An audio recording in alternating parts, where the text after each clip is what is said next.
சின்ன வயசுல இருந்து ஃபுட்பால்னாலே ரொம்ப பிடிக்கும். அண்ட் என்னோட லைஃப்ல மிகப்பெரிய பார்ட்டாவே ஃபுட்பால் இருந்திருக்கு. ஃபுட்பால் விட்டு 8 வருஷம் ஆகுது. எப்பப்பலாம் டைம் கிடைக்குதோ, அப்பப்பலாம் இந்த பியூட்டிஃபுல்லான கேம என்ஜாய் பண்ணிட்டு இருப்பேன். பக்கத்து ஏரியால சீனியர் ஒருத்தர் இருக்காரு. ஸ்கூல், காலேஜ், கிளப்ன்னு சொல்லிட்டு எல்லா இடத்துலயும் ஒண்ணா விளையாடியிருக்கோம். அவரு ஒரு அகாடமி வச்சு ரன் பண்ணிட்டு இருக்காரு. அந்த பசங்க கூட தான் இன்னைக்கு நம்ம பிராக்டிஸ் மேட்ச் ஆட போறோம்.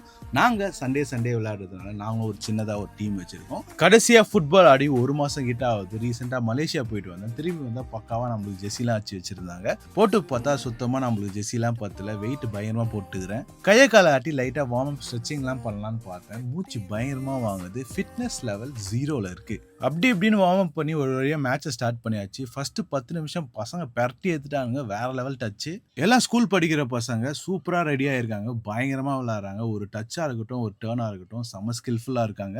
எங்க டீம்ல முக்காவாசி அங்கிள்ஸ். ஆவரேஜ் வயசு பாத்தீங்கன்னா 30. ஓடவும் முடியல, பால் தள்ள முடியல. சும்மா பயங்கரமா மூச்சு வாங்குது. கேம் செம இன்டென்ஸா போயிட்டு இருந்தது. நாங்க கோல் அடிக்க, அவங்க கோல் அடிக்க இப்படியே போயிட்டு இருந்தது.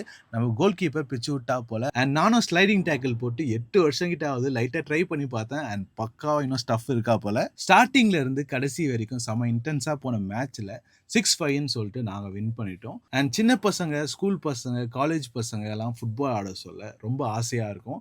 லைஃப்ல ஒரே ரிக்ரெட்னா அது ஃபுட்பாலை ட்ராப் பண்ணது தான். ஸோ இந்த பியூட்டிஃபுல்லான கேமை கடைசி வரைக்கும் தொடரணும்னு சொல்லிட்டு ரொம்பவே ஆசைப்படுறேன். எப்பப்போலாம் டைம் கிடைக்குதோ இந்த கேமை என்ஜாய் பண்ணிட்டு இருக்கேன்.